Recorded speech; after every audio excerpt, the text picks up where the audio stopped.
Good morning, everyone. Had to go back and get myself another cup of Java. Boy, I tell you what, I do like my coffee. Here it is. I got to the office this morning right at 4 o'clock, and I was out of coffee. I, so I had to get some coffee. That's all there is to it. Yeah. Yeah, for those of you who have asked, yes, Kona Hawaiian blend is currently my favorite. I love Javalia. And some of you have been very kind enough to send me samples of different coffees from different regions and what have you. And I really appreciate that. I honestly do. But I keep coming back to Kona. It's just so smooth. And I love Javalia. It's almost as smooth. So I kind of alternate between them from time to time. But hey, you know what? If you got a favorite blend, you want to send me a sample of it, go for it. All right.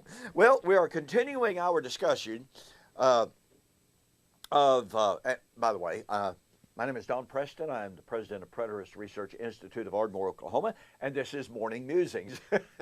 So anyway, we are continuing our discussion of Matthew chapter 24, verse 35.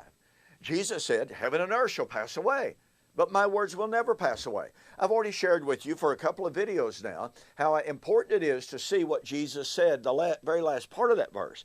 You know, people latch onto the very first part of it and they say, Jesus said heaven and earth will pass away. He must be talking about physical creation. No. If the last part of the verse is applicable, and of course it is, and he said, my words will never pass away, that means that Jesus' gospel, the preaching of the gospel to men for the salvation from sin, will never cease. I'm sorry, that's just the way it is. That's the meaning of that text, as I've shared with you over and over again. So as promised yesterday, I want to begin an examination of how Jesus in Matthew 24 was acting as the part of a good, faithful Jewish prophet in predicting the downfall of the city and the temple. Now, I'm going to be sharing with you some comments from Josephus a little bit later on, all right, that will, if you're not familiar with them, they're going to blow you away, I'll guarantee you. But what I want to do is to show how Jesus, acting as a good prophet of Israel, in the language that he used, was being perfectly consistent with the Old Testament language, Old Testament usage of the language of the passing of heaven and earth. Because what that suggests is this. If Jesus was using the language of the prophets, the Old Testament prophets, who used apocalyptic, metaphoric, figurative, non-literal language to describe and to predict the coming destruction of a city, a kingdom, a nation. And if Jesus was using that language in the same way, then that would suggest, all but demand, that Jesus was using the language of the passing of heaven and earth metaphorically, figuratively, hyperbolically, non-literally. With that hermeneutical principle before us, let's go to Isaiah chapter 13. In Isaiah 13, we are told in the first two verses, the burden against Babylon, which Isaiah the son of Amoz saw. We know who this prophecy is about. It is about ancient Babylon. Lift up a banner on the high mountain, raise your voice to them, wave your hand that they may enter the gates of the nobles. I have commanded my sanctified ones. I have also called my mighty ones for my anger, those who rejoice in my exaltation. And he begins to describe a destruction that is coming. Now watch verse 6. Wail, for the day of the Lord is at hand. It will come as destruction from the Almighty. Therefore all hands will be limp, every man's heart will melt. They will be afraid. Pangs and sorrows will take hold of them. Listen, folks, this is the language of the birth pangs of Messiah, or the birth pangs. The language of birth pangs is a very, very common motif to speak of a time of difficulty, of distress, and tribulation. And in messianic expectation, the Jews believed that in the last generation, there would be a time of great tribulation that would lead directly to the day of the Lord, the judgment, the resurrection, and the kingdom. Well, that language of difficulty, of tribulation and strife before the end, so to speak, is based upon texts like this. Look at it. Pangs and sorrows will take hold of them. They will be in pain as a woman in childbirth. This is talking about the distress of Babylon before her destruction.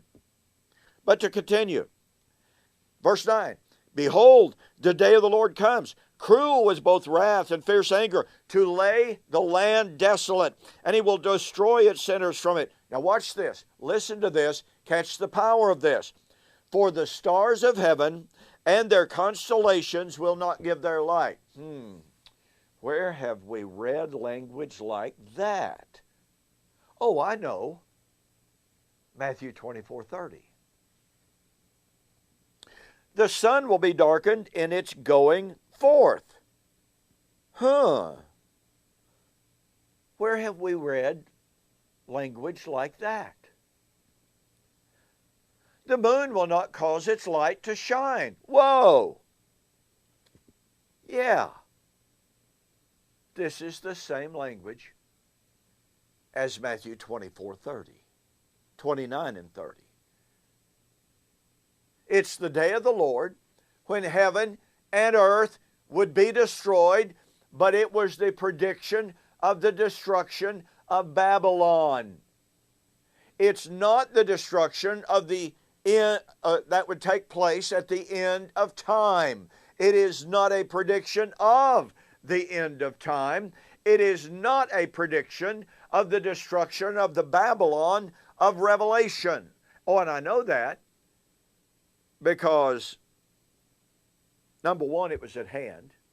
And by the way, within 15 years, even as Thomas Ice and other dispensationalists admit, Walvoord and Zook in their book, Bible Knowledge Commentary, admit that within 15 years Babylon was destroyed and sacked by the Assyrians. Then there is an extended discussion later on in verse 17 of the final destruction of Babylon at the hands of the Medes and the Persians. Well, that means it's not talking about Babylon of Revelation.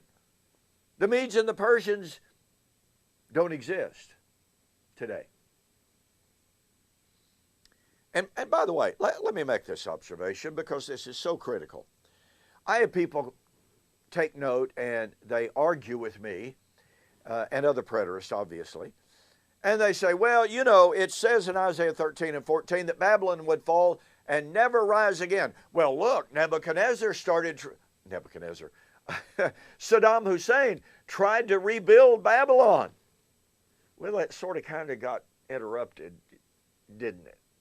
Well, anyway, the point of fact is, many people get so hung up on the language of, for instance, do you not see all of these things? The time is coming in which not one stone shall be left standing on top of another. And I've had people tell me, well, look, the western wall of the temple, western wall of Jerusalem is still standing.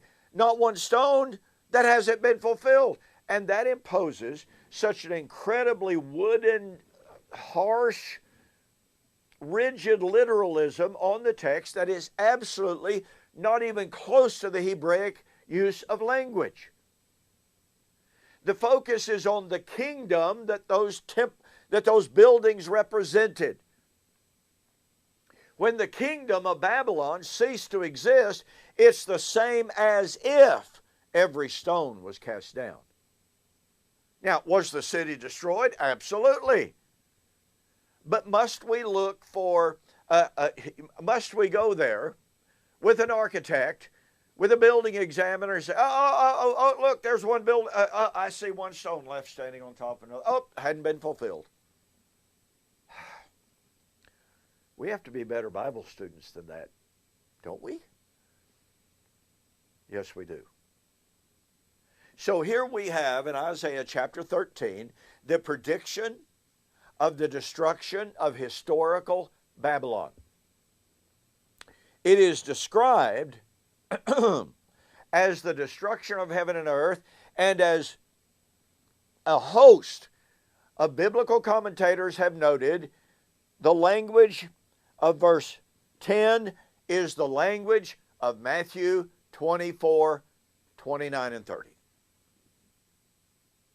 They're talking about two totally distinct, separate events using the same language. Now, since they're using the same language of two totally distinct events, that virtually demands that the language that is being used is just common, prophetic language. It's the vernacular of the prophets and was never intended to be taken literally.